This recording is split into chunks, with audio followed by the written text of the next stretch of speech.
not the first time that homeopathy has been so badly attacked. The whole report is absolute rubbish, nonsense, and it should be completely discarded. This is They can get there and you can come. When you treat a small child of 2 years old with pneumonia and the X-ray picture changing after 24 hours, 48 hours, is that a placebo? You cannot cure pneumonia with placebo. And we do that in India. Definitely we do.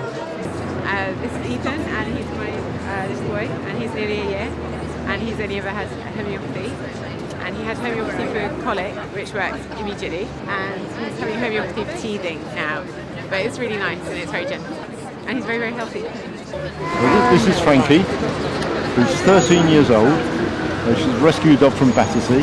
And 4 years ago, she was diagnosed with a T-cell lymphoma by the allopathic vets, who gave her 4 months to live if she had chemotherapy and radiation. So we decided not to go ahead with that, we'd just give her a good life. And then discovered Tim Cousins, a homeopathic vet. And Tim has kept her alive for us. She's no longer on the homeopathic remedies. And 4 years down the line, she's still with us, still chasing rabbits and full of life. Frankie, of course, doesn't understand the placebo effect, being just a dog.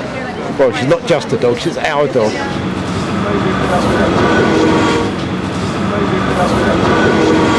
I'm standing outside the gates of number 10 in the vain hope that a petition with 28,000 signatures will be taken in, because they're threatening to take our homeopathy away from us, and I think that's absolutely disgraceful. Apart from the fact that I know it works, what happened to freedom of choice in this country? Yes.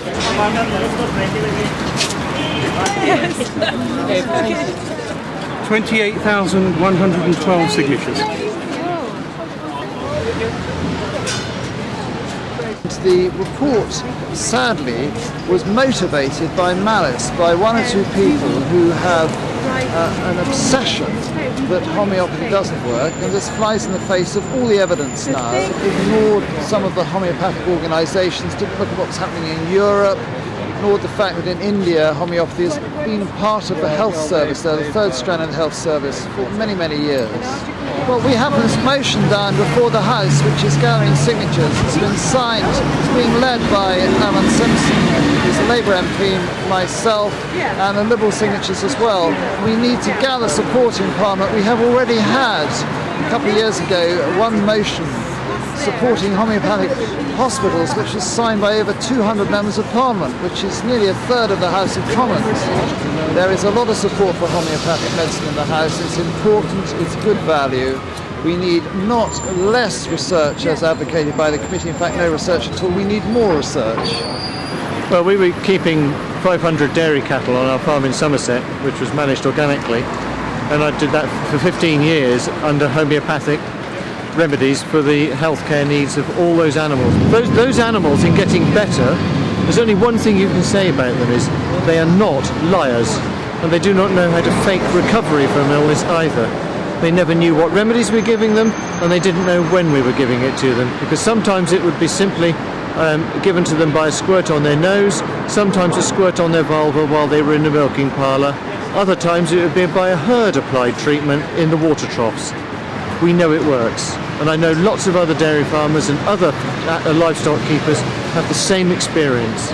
And I used to be the chairman of the Friends of the Homeopathic Hospital in London, the Royal London Homeopathic, which we're doing our very best to save from being starved of funds by the PCTs who have stopped referring patients to us. And by that means we shall not be sufficiently funded to keep open. Yeah, and I'm the chairman currently of the League of Friends, which is doing enormous amounts to try and save the hospital. Yes, our website is saveNHShomeopathy.org, and that has all the information about the hospital and how to fight for it, for NHS homeopathy. If this becomes a reality, then we are basically not living in a democratic world. People are going away very happy that we've organised it, very happy to have been here, and the message that's gone out is that it was worth doing, and that maybe we need to think about another step beyond this.